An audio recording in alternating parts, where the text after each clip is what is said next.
I'm Ruth Buzzi. You might remember me from Rowan and Martin's Laughing, the Dean Martin Roast, Sonny and Cher, Donnie and Marie, the Carol Burnett Show, and hundreds of other TV shows and movies over the years. I turned 84 in July. Being this age is probably easier for me because I've been playing an old lady since I was in my 30s, beginning with my famous character Gladys, who beat up Artie Johnson, plus a lot of other famous people, including Muhammad Ali with her purse. Oh, I was very fortunate to work during what I would consider the golden age of entertainment. I did shows with Bob Hope, Red Skelton, John Wayne, Lucille Ball, Jim Nabors, Dom DeLuise, Johnny Carson, Ringo Starr, and just about everyone I ever hoped to meet. People we all considered legends. Dom DeLuise was my first comedy partner on television years before Laughing, doing a crazy magic act. He played a magician and I was his bumbling sidekick, Shakuntala.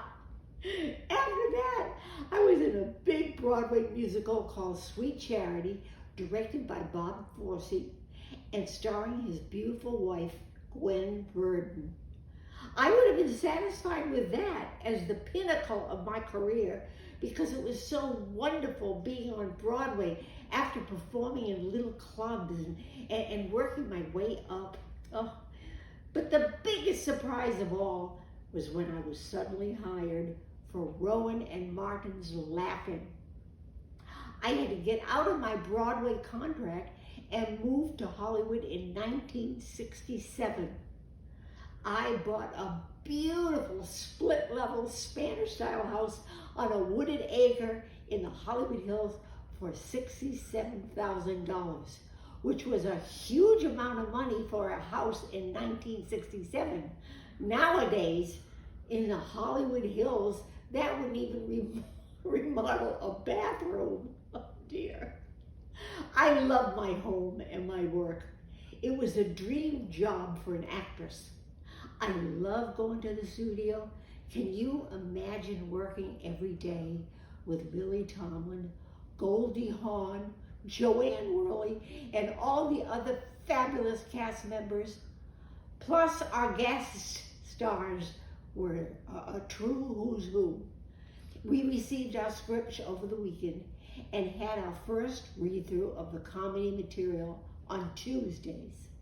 Rehearsed on Wednesdays and Thursdays, made changes and added punchlines. It was a riot.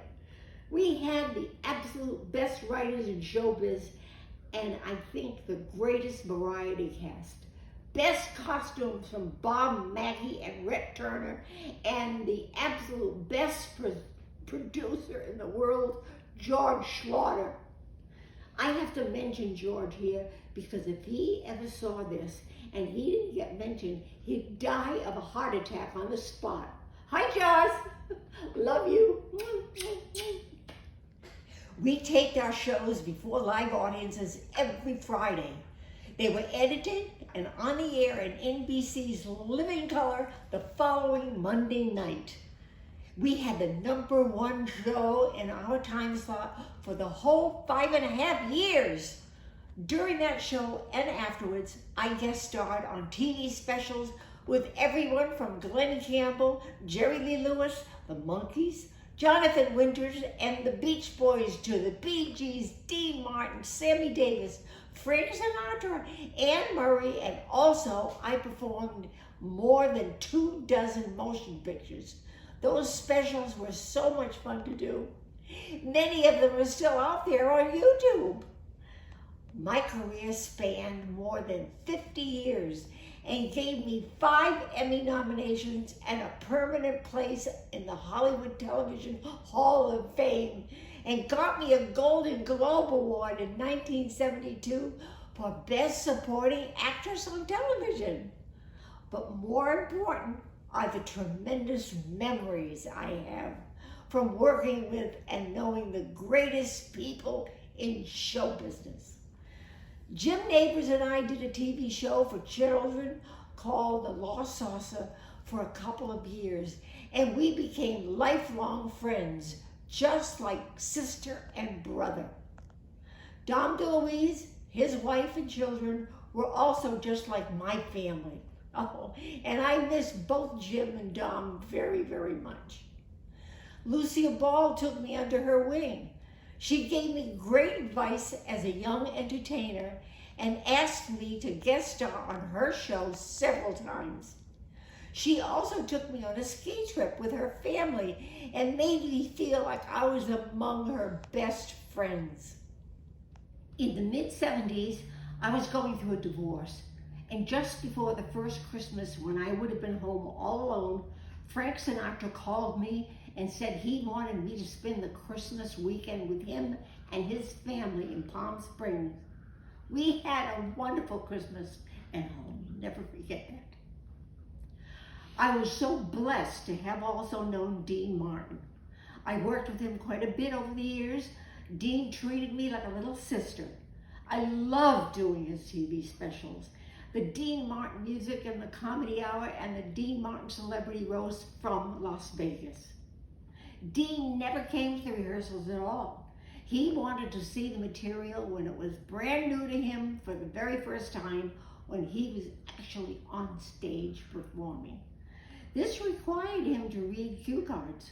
When the material was exceptionally funny, as it often was, Dean would sometimes get so hysterical laughing that he could barely read his lines. That made the shows even more entertaining. He thoroughly enjoyed every moment of it. He was an exceptionally talented actor. Filming the Dean Martin show, we would work until about noon, and then the director would yell, "Cut! Lunch break! Back on set in 1 hour." The cast and crew would then go to the dining room for lunch. But when I was on the show, Dean would come and get me by the hand and lead me back to his dressing room, where they brought our lunch to us.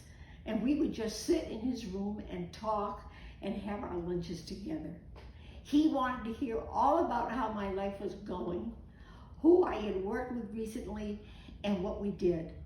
The thing I found most interesting about both Sinatra and Dean was when you spoke to these guys, they made you feel like the most important person in the world.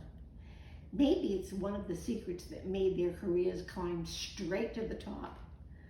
The really greatest, the biggest entertainers of all times had the most humble and sweetest attitudes.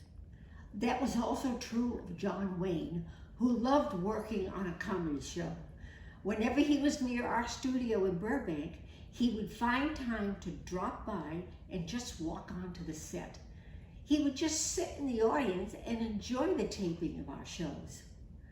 I think that's how he originally got on Rowan and Martin's Laughing, because our producer, George Slaughter, never missed an opportunity to have a big celebrity on the show.